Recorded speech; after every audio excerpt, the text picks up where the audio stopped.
آخر بلد زرته كانت تركيا، روعة. وإن شاء الله البلد الجاي، أنا حالياً طبعاً في الكويت، البلد اللي بزوره في الفترة الجاية إن شاء الله بيكون لبنان. في بلدي إذا أنت تتكلم عن وين أقضي وقتي أكيد في البيت، بس بالنسبة إذا برفه عن نفسي أكيد في المنتجعات والشاليهات.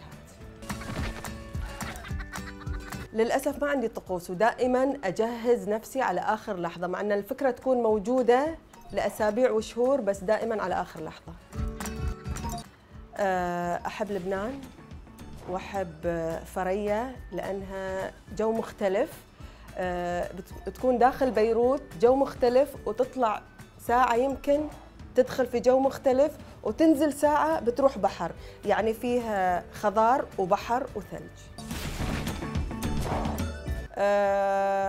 أعتقد مثل ما قلت مدام تطورت في الكويت تطورت خليجياً وعربياً وحتى عالمياً، صارت المسافات أقصر، صارت التسهيلات أفضل، صارت الأسعار أفضل وفي تنافس في الأسعار من ناحية الفنادق، من ناحية الطيران، من ناحية حتى التسوق. فأتوقع أنها في تطور مستمر لدرجة أنها بتصير مسهلة للكل. أتوقع لها تطور جدا جميل لأن أعتقد في انفتاح تجاري، والانفتاح التجاري والاقتصادي أكيد بيأثر على السياحة لأنه بتصير تسهيلات كثيرة. لما تسهل الأمور الاقتصادية الاقتصادية والتجارية بيكون في تسهيلات في الفيز والتأشيرات، فهذا يسهل السياحة أكثر. استمتع بالسفر وشوف أنت شنو تحب. في ناس يحبون المناطق السياحية، في ناس يحبون الطبيعة، في ناس يحبون المعمار. أنت شوف شنو تبي واستمتع. طبعاً هي مو طبخة واحدة. أحلى أكل أنا شفته طبعاً غير الأكل الهندي، أنا اكتشفت أن الأكل التركي في كل مكان له نكهة خاصة. موقف كان محرج وطريف وأكشن في نفس الوقت، ممكن تسوي عليه فيلم.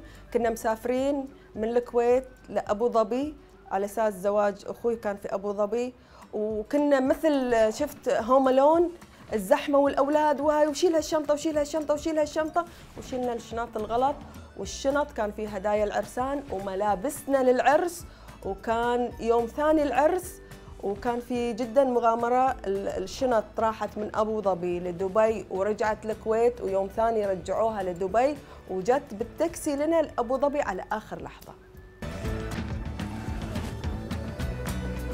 طبعا الميزة في توريزمو وورلد أو هي عالم الترفيه أنك تقدر تحجز أي شيء بالكويت، أي شيء ترفيهي، فنادق، مطاعم، أي شيء في بالك من خلال الموقع، وأسعارها مناسبة، فأنصحكم فيه.